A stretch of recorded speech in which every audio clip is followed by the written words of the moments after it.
ఇప్పుడు చూసుకుంటే జూబ్లీస్లో by elections రాబోతున్నాయన్న, A party అధికారంలోకి వస్తుందని మీరు భావిస్తున్నారు? కాంగ్రెస్ పార్టీ. కాంగ్రెస్. ఎందుకు కాంగ్రెసే రావాలని మీరు కోరుకుంటున్నారన్న? కాంగ్రెస్ పార్టీ ఇక్కడ లోకల్ అయితే నవీనన్నని చూసి ప్రజలు మొత్తం మొగ్గు చెప్తున్నారు అన్న కోసము. ఇంకోటి కాంగ్రెస్ పార్టీ కూడా కోసం కూడా అన్నకు మొగ్గు చెప్తున్నారు. భారీ మెజార్టీతో కాంగ్రెస్ పార్టీ 50,000 మెజార్టీతో గెలుస్తుంది. ఇప్పుడు కాంగ్రెస్ మీద ఎక్కువ వ్యతిరేకం వచ్చిందని అందరూ కాంగ్రెస్ పార్టీ వద్దు, అయితే బీజేపీ కానీ లేదా బీఆర్ఎస్కి కానీ ప్రజలు వాళ్ళ సైడ్ ఉన్నారని అంటున్నారు. దానికి మీరేం చెప్తారు?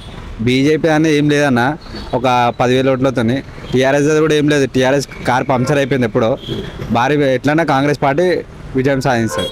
కానీ ఇక్కడ బీఆర్ఎస్ ఏం లేదంటున్నాం. మాగంటి గోపీనాథ్ గారు వరుసగా 3 సార్లు హ్యాట్రిక్ విజయం సాధించారు కదా. ఇప్పుడు వాళ్ళ సతీమణి నిల్చున్నారు, సానుభూతి ఓట్లు పడే అవకాశం కనిపిస్తుంది కదా మనకు. సానుభూతి అని ఏముండదు, మొత్తం వాళ్ళకు కూడా తెలుసు గవర్నమెంట్ పథకాలు ఏమి ఇచ్చినా వాళ్ళకు కూడా తెలుసు. కాంగ్రెస్ పార్టీ ఇట్లనే తెలుసు. ఇప్పుడు నవీన్ యాదవ్ గారు ఇక్కడికి ఎమ్మెల్యేగా గెలిస్తే పేరుకి జూబ్లీల్స్ అయినా కానీ స్లమ్ ఎక్కువ ఉంది ఇక్కడ.